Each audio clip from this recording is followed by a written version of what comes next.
Hello, welcome to Toffee TV. It's my three talking points. Brentford 1, Everton 1 tonight, at the G-Tech Stadium, Everton.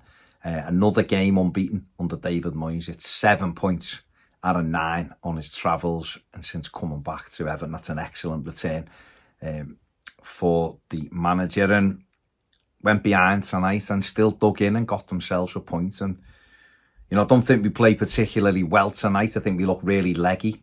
I think we responded really well second half. We were the better team in the second half. I thought Brentford were better in the first half. But obviously, as I said in the match reaction video, missing so many guilt-edged opportunities will frustrate David Moyes. It frustrated the hell out of me. I'm sure it frustrated the hell out of you. So it's okay. Listen, to be disappointed with a point at Brentford isn't a bad thing. They're a good side. I really like them. I think they give everything. They try to win the game. And Thomas Frank's done a brilliant job there.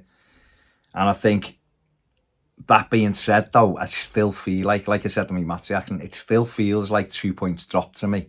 Even though, on balance, a draw was probably the right result. Just having those really good opportunities is so frustrating, because if you take them, you're talking about a brilliant away win and another 2 points and both teams and, bunched together in the middle and 3 points behind Brentford and all that. And we haven't been able to get over the line tonight. And that's the way it is. But I think it's doubly frustrating because we were robbed on Saturday of 3 points, weren't we? Forget about the penalty. Yes, we should have had the penalty. But we robbed ourselves of 3 points because we were 2-0 up and in absolute cruise control against a very poor Manchester United side, and we ended up throwing that away. And that's why it's so annoying, so frustrating. Whereas had we held on Saturday, I think I'd have been a lot happier with tonight's draw. And I will be. Listen, I am 7 games unbeaten. If he'd have said to me when David Moyes come in that he was going to do what he's done, I'd have been overjoyed, as we all would. But it's a good point tonight. But like I say, there is that little bit where you're going, yeah, I'm being a bit greedy. I get it. And, this would have felt impossible to feel like this a few, 6-8 weeks ago when Dyche was still here. But he's gone, thankfully, and we're in a different space. And the team looks a totally different team. But it's a good point. It's an extra point on the board. And we keep going and we see what we can end up with. And that's what it's about. And the first thing I'm going to talk about is David Moyes. I spoke about him at the weekend, I think, but I don't think the job he's done can be downplayed. There's this, you see this thing about a new manager bounce and all that. That works for one game when he comes in the building and he freshens it up for a game. But Everton's new manager bounce ended at 10 o'clock against Villa when his first game and we'd lost. It was about quality then. Was he good enough? Did he see enough? Was he able to tactically change things? Was he able to get into people's heads? Was he able to get Everton playing a different way? And it's a resounding yes to all of the questions. Everton have run more than any other team since he come in. Won more tackles than any other team since he come in. Won, created more chances. Done the first in so many things since David Moyes come in. And that's resulted in winning games, scoring goals. Another goal tonight from open play. I think that's 15 goals in 8 games since he come in, which is what Sean Dyche's Everton had scored, I think, they had in the opening 19 games. Most of our goals, I'm not sure what the percentage of that 15 is from open play, but it's mostly goals from open play. We were a handful for everyone. Imagine Jake O'Brien playing right back for Sean Dyche and then being in the 6-yard box of the opposition nearly a lot of times when you go forward. He's the man who's at the back post. He wouldn't have even had a clue how to do that, the manager. And that's one of the little tweaks. So it winds me up when I hear people going, it hasn't really changed much. It's night and bleeding day. And if you can't see that as a pundit and people are paying you for your opinion, then go and get a paper round, because you're done. You're done. It's night and day the way Everton play under David Moyes than what they did under Dyche. Tactically, bodies getting forward, commitment to drive forward, trying to win the game. There might be elements of Dyche, what he put in, which were good, don't get me wrong, some defensive elements which Moyes has kept as well. But David Moyes' teams always had that. You know, the team a lot of Evertonians loved watching was Martinez's Everton. After David Moyes had instilled those defensive qualities as well as attacking. When Martinez ripped that up second season, it all went tits up. So it's night and day. And Moyes has done an unbelievable job. Unbelievable. 7 games unbeaten. You know, the 8 games he's in charge of, 4 wins, 3 draws and a defeat. You know, and that defeat against Villa was daylight robbery as well. I know a couple of people disagreed with me when I said on the night we should have got something out of the game, but we should. Everything tells you we should. The stats tell you we should. My eyes told me we should. And the signs were there already within that game. And someone come up to me after that game, actually, and I hope he watches this video, because he come up to me and went, he was fine, but he started off with that thing, like, he was obviously a Sean Dyche fan, and he started off with that thing, was like, well, almost like it wasn't the manager, eh? And I said, mate, come here. So we come over and I went, what are you talking about? That was miles better. Well, he still got beat. I said, yeah, give it a chance. So if you're in the Bullens, come and find me after the West Ham game and we'll have a chat about where it is now and whether you can see that it's different than it was. And quite clearly, it wasn't the players, was it? It was the manager. And he was, don't get me wrong, he was a nice fella. There was nothing thingy, but it's that he was obviously thinking it was more the players and not Dyche so much. But I think a lot of us, you know, most Evertonians knew it was Dyche. It was a really negative influence on the club. And Moyes has come in and totally shook that blanket. Got rid of all of those nonsense. 17's really good. And I tell you what, those people who are still in the club who think like that won't be here much longer, by the way. TFG ain't for playing. So if that's you and you think that this football club belongs just fighting relegation, then I'll be amazed if you're still inside that building by Christmas. You need to shake the whole thing up. Moyes won't have it. And I hope that runs right through, and I hope Angus Kinnear, when he comes in, won't have it either. Although he is coming from Leeds. But, you know, there you go. Moyes has done unbelievable. Points returns, brilliant. And on we go, don't we? On we go. You know, to play 8 games and only have 2 points less than what Sean Dyche managed in the first half, the first 19 games is incredible, really, what he's done. Injuries. Though hasn't got half the options Sean Dyche had as a manager this season. Terrible, some really bad decisions VAR-wise. Done us in, although, to be fair to Sean, some of them done him in as well. But to get Everton look a totally different team, seeing them still trying to win it, it was a little bit nerve-wracking at the end because we were flying forward, they were flying forward. And I was just sitting there thinking, wow, what a difference. What a difference. But you have to take that. You could win it, they could win it. That's football. That's how it should be played. And it's been incredible. So I'm absolutely overjoyed. We've got 10 days to breathe now. And, you know, in some respects, it's big gut and we haven't got a game at the weekend. But the team, the squad needs the break. And maybe we do as fans. And I do. I certainly do, to just go, hang on. Getting a little bit greedy there, a bit ahead of yourself there in that game. Take a step back for now and just go, we've changed this whole narrative around this football club. We've put a great run together. It can get even better, absolutely. It should be better, really, with our chances, but hey-ho. Because he's done a remarkable job. Second thing I want to talk about is the chaos that is Beto and Charlie Alcaraz. I don't think either of them had the best games. I thought Alcaraz got stronger as it went on. Some of his decision making, you can tell he's a young player, but I do like him. I like the fact that he'll take a shot on. I like the fact he can drive with the ball. He's carved out a couple of really good opportunities for people tonight. Beto should have scored one of them he created. Jack Harrison arguably should have hit the target with the other one he created. Had he played a better ball to Lindstrom, Lindstrom might have got a goal. What happened to my prediction that he'd score tonight, by the way? I've had a nightmare with that one. But back to Alcaraz. But they cause issues. He causes issues. He's different to Decore. Decore physically is a stronger player. And I think he presses better than Alcaraz. But Alcaraz does drop deep. Charlie Alcaraz is more like a number 8. He'll drop, sit, he'll play the ball, then he'll go and join in.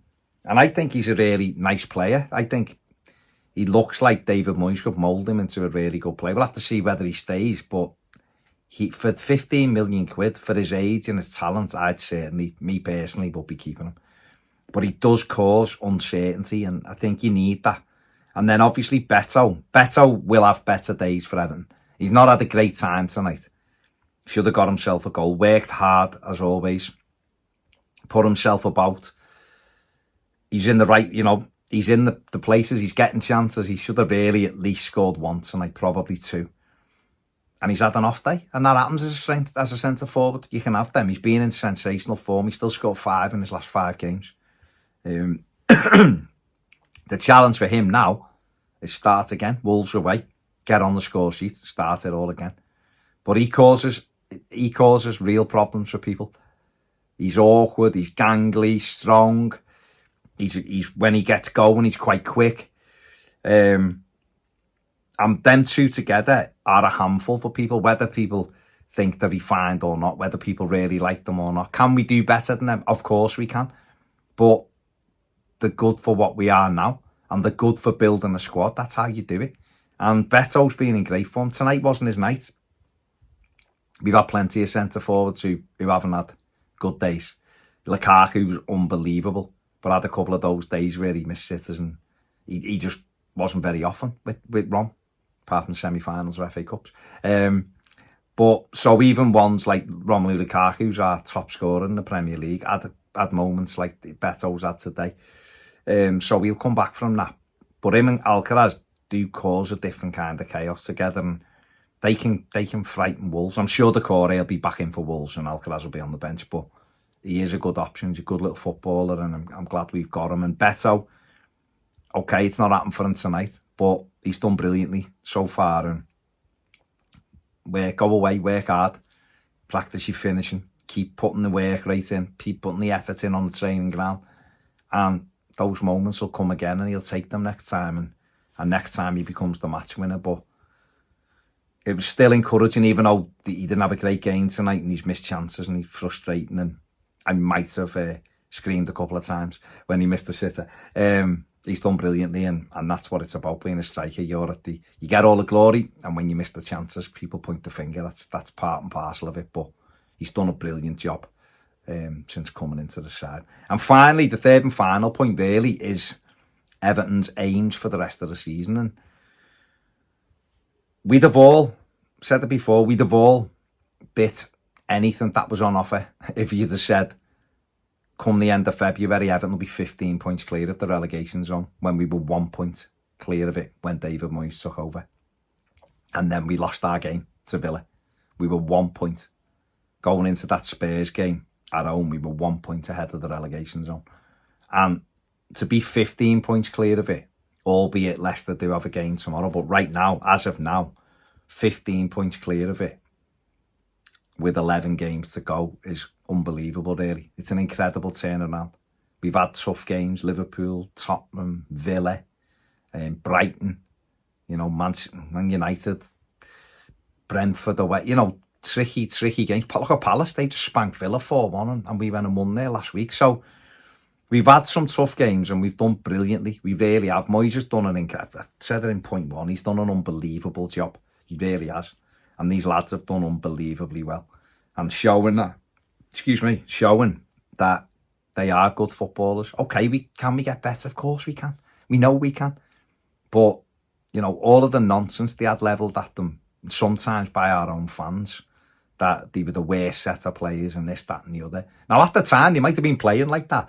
And some of that criticism was justified, but you could see they were better players. They were just getting used incredibly badly by someone with real limited toolbox. And a manager who's come in, who's in a different universe than the last manager, has just shown you that even with a whole raft of injuries and no options, how much of a better manager he is has changed it. And therefore our targets changed, don't they?